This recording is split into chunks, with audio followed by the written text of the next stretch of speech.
Magi, the Labyrinth of Magic, chapter 195. Chapter 195. So, in this one, it was a fairly simple chapter of Magi. After what happened last week, I'm not surprised. We got what we wanted, which is pretty much the conclusion of the Magnostat War, okay? Namely, the obliteration of the medium, aka pseudo father. Now, starting from the beginning, it was this chapter. Pretty much we obviously continue where we left off last week. We see the Seven Seas Alliance gathering. We see many of the leaders of the Seven Seas Alliance. Okay, we see that apparently, according to them, Sinbad hasn't brought all of his generals. Now, how do I know that he hasn't brought all of them? Is because out of his 8 generals, you had what's the kingdom called? The hell something kingdom. You had the swordsman dude who taught Alibaba. Okay, obviously, his older brother is the leader of that group, and he ain't there. The magician that taught Aladdin in Sindria, she ain't there because apparently her mom's there or something. And who was it? And then we see a night dude, and he's like, "Yo, what do you expect? This is Aladdin." And the chief of I forget their village, but the dude with the dragon heads, okay, and all looking very mythological, him and his folks. Yeah, he's like, "Yeah, this is Aladdin." I mean, come on, y'all, get with the program. Y'all know how this guy is. He's kind of airheaded at times.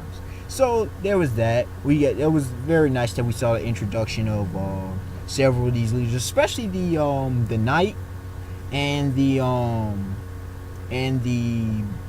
stone-looking dragon dude. I don't even know what you call him. Ika something or another. Anyway, so we saw that. We also see that them attack. We also see something very interesting. We see that the household of the dragon statue-looking Ika something or another. His name, that dude. His household apparently turns into jinn, something or another, fully materialized jinn. It was, I couldn't quite understand that I get the concept, but I don't know how to explain it. But anyway, the household turns into him, and Morgiana's like, "Yo, I want that power." Union's like, "Yo, girl, what I tell you?" He had a sad face and everything. He's like, "Yo, slow your roll. What have I told you already? You don't want that kind of power." Because back in Almataram, they called it apparently the ultimate measure. And again, this brings more mystery onto Union. How does he know these things? Who is Union? We know he's the other Magi. We know that. We know he's the dungeon raiser. But how does he know all this stuff? So anyways, he tells Morgiana, "You don't want that power. Once you turn that, that's it. That's finito. El fin. That's it. There is no turning back. Once you transform, fully materialize into that, you can't turn back. You can't become human again." But she's like, "Yo, I don't care. I gotta get stronger." So, what's gonna happen with Morgiana in the future? That's an interesting subplot that's gonna happen there, as usual. But as usual, Morgiana impresses us. I wasn't too shocked. I mean, because by this point in this storyline, okay, I expect Morgiana just to do B stuff after B stuff. Because remember the last time we seen Morgiana, her skills with the change. First of all, her usage of Magoi was reckless, and she almost died. Okay, and I think the second dungeon they captured, I believe so. Hold on, did they capture the second one? I can't remember. It's been so many chapters though. Anyways, in the other dungeon or wherever they were at, she almost died. And so yeah, when they helped Ren Hakuria, yes, and that one she almost died. So, you know, and I gotta throw this in real quick. Did y'all see Morgiana holding Alibaba in his face when he saw them do the Seven Seas Alliance leaders do the attack? That was comical. Alibaba with the faces, man. It's funny stuff. But anyways, you know, and there's also that we know those two are gonna get together. We know Morgiana really likes Alibaba. She really likes him. Alibaba, he gon' pick it up eventually, but you know he kind of has this connection with her anyway. But her holding him, the kind of backwards thing, is funny. You know, just the whole how she's really the more powerful one. Anyways, Morgiana now has great control over change. She can now fly, and that's what I'm talking about. That's what I had hoped. I had hoped she learned how to fly because just, you know, her attacks and everything. She learned how to fly. She learned greater control of the change. And Sinbad's like, yo, Eunan, dude, what have you been teaching her? Like, what kind of hints have you been giving her? He was like, with a smile on his face, like, yo, man, come on, who do you think I am? I ain't giving her any hints. I just, you know, told her how to better utilize her talents. You know, how to better utilize her Magi, you know, this and that.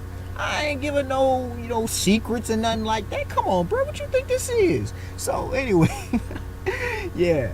So, Morgiana's flying towards the medium, and what does she do? She does like this flaming chain lock. It's this big old arm, freaking hits the medium. It was a beast move. I gotta admit, I wasn't shocked, but it was a beast move. Gotta say that. It was a beast move. Morgiana, glad to see you upgraded. And so, moving on from there, we see Morgiana do her beast move. Then we see, you know, the attack that we see. First of all, Ren Gyoken, and the rest of Alma Thorman are saying, you know, nah, you're not gonna be able to crack the board. You know, all your attacks are useless. But we start to see their attacks crack it. But they're like, one of the household vessel users is like, we need a little bit more power. And as soon as she says that, boom, you see this beam of light come from the distance and crack it. And then we see this dude, and I think Alibaba recognized them later and as Mu. I can't remember who exactly Mu is. I think he might be... Oh, Mu...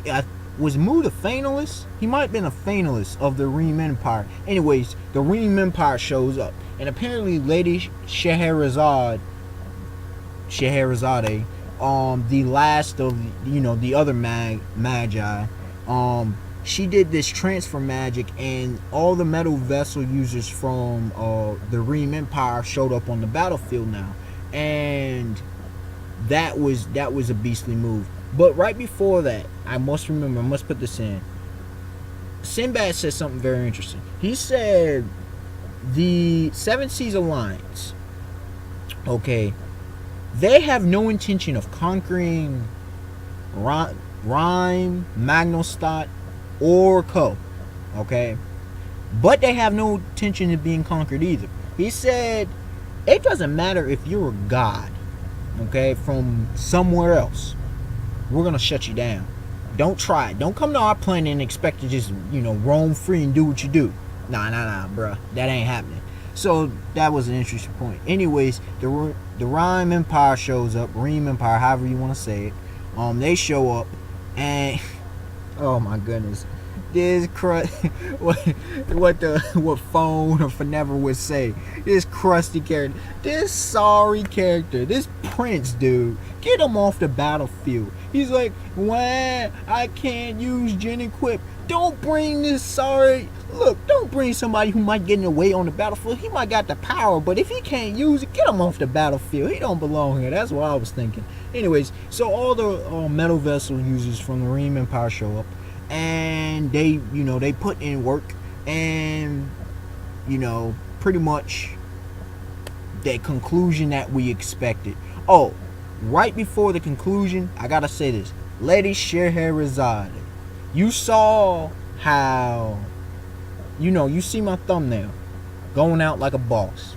Her clone, man, that clone, going out like a boss. Not only was her transfer magic getting the Ream Empire the extra push that the whole alliance on the battlefield needed to beat the medium, but she restored all the Magi of all the metal vessel users, Aladdin, Cohen, and Komai, and the rest of the those who are still, together on the battlefield. Not like what's his face, Koha, and what's not Gyoken, what's her name? Dang it, the little one. Not them who kind of out of commission on the battlefield, but the 7 metal vessel users who just pretty much ran out of Magor. Their Magor out of his limits, as Komai said. And so she restored all of them. So those 7 plus 6 others, including Sinbad and those 6, my bad. And then 7 more, including Sinbad and the rest of the leaders of the 7 Seas Alliance. They all do, 13 of them do extreme magic, and I guess it was a combined thing and behind Sinbad's attack, and boom, and it looks like the chapter ends. It looks like the medium is finally getting obliterated. And like I said, Scheherazade went out like a boss. She her clone's done. It's life's over. So that's, I guess, kind of sad, if you want to think about it like that. But overall, the chapter, I have one criticism and one criticism alone, that the plot progression was a bit slow, but it's not much of a complaint because we got a lot of introduction of new characters. We got we see Morgiana, we see her upgrade, we see we see the medium finally getting beaten, which we need to see, and we see that Althorman, what's gonna happen with them? We see that their whole big plan is foiled. So a lot of good stuff in this one, and I'll rate this chapter. It was a solid chapter of Magi, and 7 out of 10.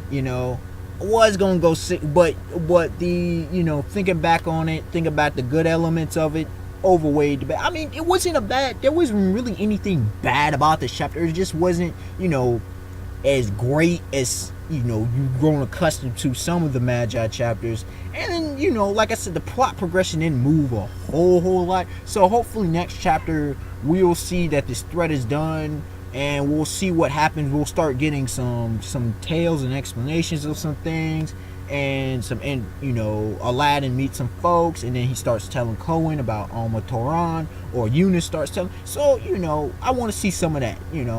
But that's just my thoughts. Tell me your thoughts in the comment section. Tell me what you liked about it. Tell me what you didn't like about it. How about that Morgiana, man? How about Yunin? And man, Yunin's my dog, man. Sinbad's boss, but Yunin, dog. Yunin. Just Yunin. And R.I.P. Scheherazade's clone, Lady Scheherazade. And how much time but also, I gotta throw this last point. Now that her clone's gone, does that mean Lady Scheherazade is about to die? Or is dead? Because we know she's over 200 years, so who knows? And last point, where the heck is Hakuryu? Where is he?